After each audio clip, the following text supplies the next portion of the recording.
I'm Dan Kamen. I would describe myself as a professional charlatan. I'm an actor. Hi, Mr. McFeely. Hi, Dan. Dan Kamen. I'd like you to meet Mr. Rogers. Hi, Mr. Rogers. Glad to meet you, Mr. Kamen.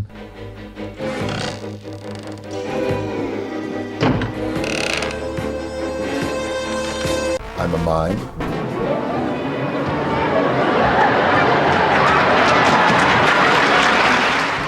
I'm a comedian. I'm a magician.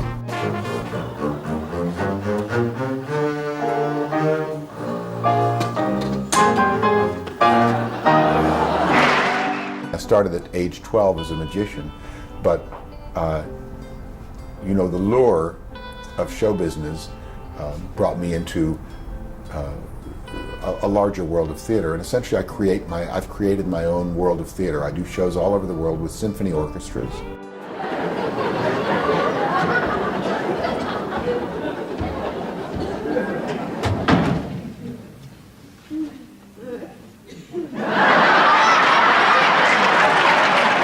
I've long since passed the boundary of sanity.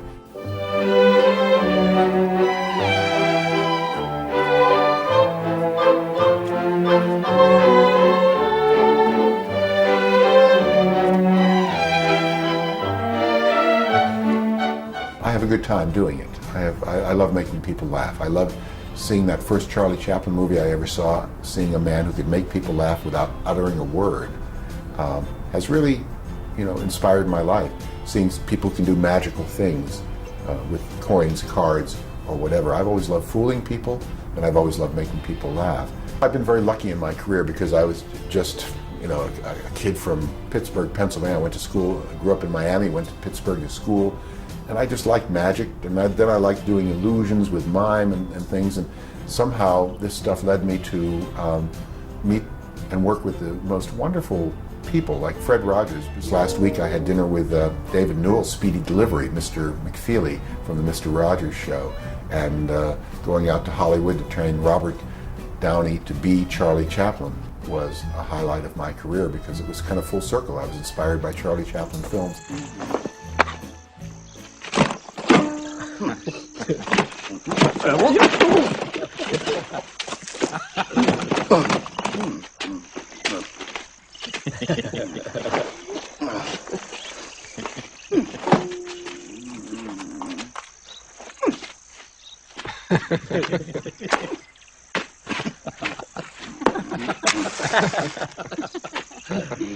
When Robert read my first book about Charlie Chaplin, he called me in Pittsburgh when he was preparing for his role and said, "I've read your book and I think you may be the only person in the world who can help me pull this off."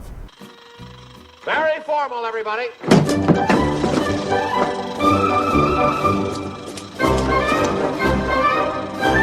What the hell? It's gone crazy. What do I do?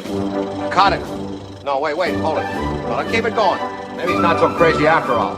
But Dr. Burke, Henry, chase him around the camera. Okay, put him in line. Big reaction. Who is this? Stay down, Henry. Stay down. Crew, look jealous. You can do better than that, can't you? Right. Yeah, Mabel. Yeah, give the tramp the eye. Yeah, that's right. Yeah. Matron, you're real hoity-toity. Who is this bum? Good, very good. And that led to my working with Tim Burton and doing Benny and June with Johnny Depp.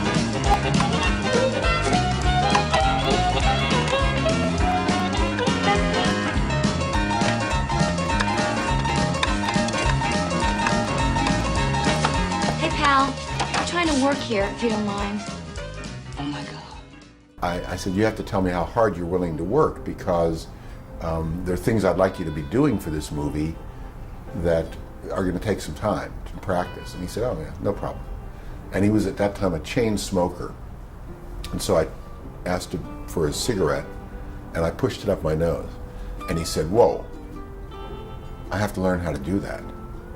And I said, well, I don't teach people magic usually. And so I gave him my Bring Me the Broomstick of the Witch of the West request. I said, if you can learn to do this, then I'll show you that.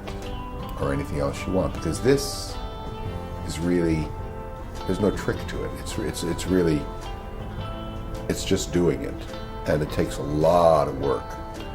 And 2 weeks later, he came back, and he couldn't do it very well, but he could start to do it without, I mean, you spend weeks just dropping it again and again and again. And he, you know, he's very, very good, sensitive fingers.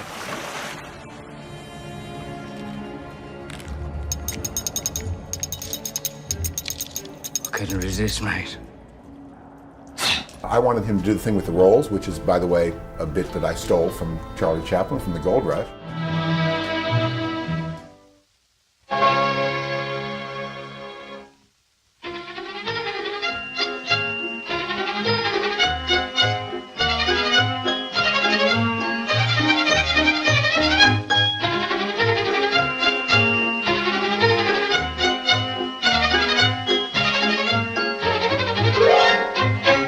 I said, you know, I estimate, you know, it's going to take us 10 hours at least for you to get this. And in the end, we ended up working about 25 hours on what is in the movie about a 30-second bit. But that's why when he does it, it has that effect on audiences where they go, and then laugh.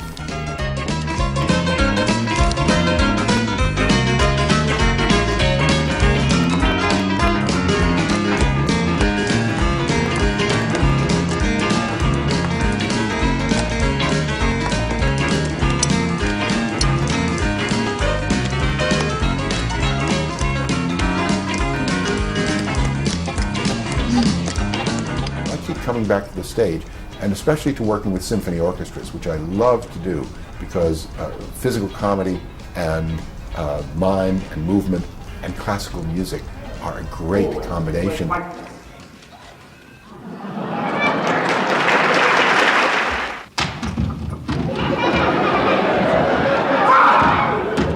go on, Matt! If you want to play tug of war, at least do it in mine.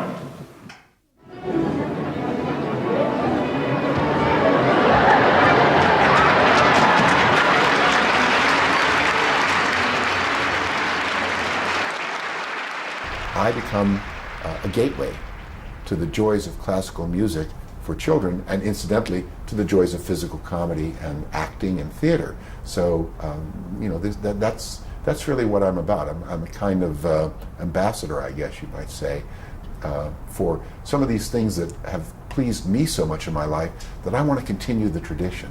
I want these things to keep going.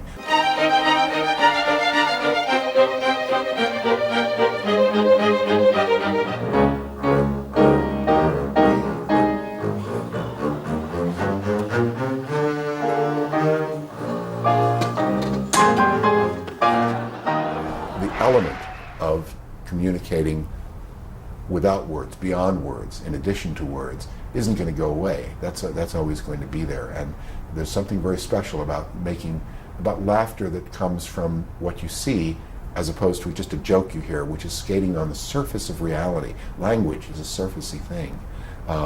Where your body is, your movements, you know, how you can create humor by just, you know, making special effects with what you do.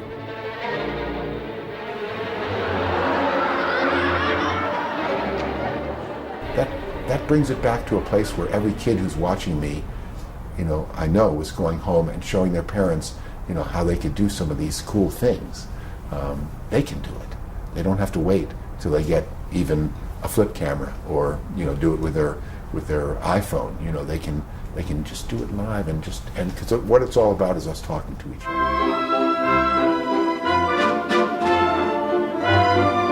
Obviously, the problems in the world are because we're not talking to each other right. You know, somehow things aren't getting understood. Because when you get to the base of it, we're all pretty much the same. If everybody imitated Charlie Chaplin, there would be no more war. That's what I think.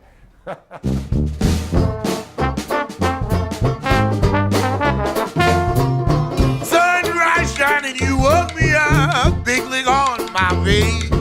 Out of the vein, in my head, time to start my day. Take me to the pub, for a night phone walk. I'll come home and be all gone on the day long. Zippity dot.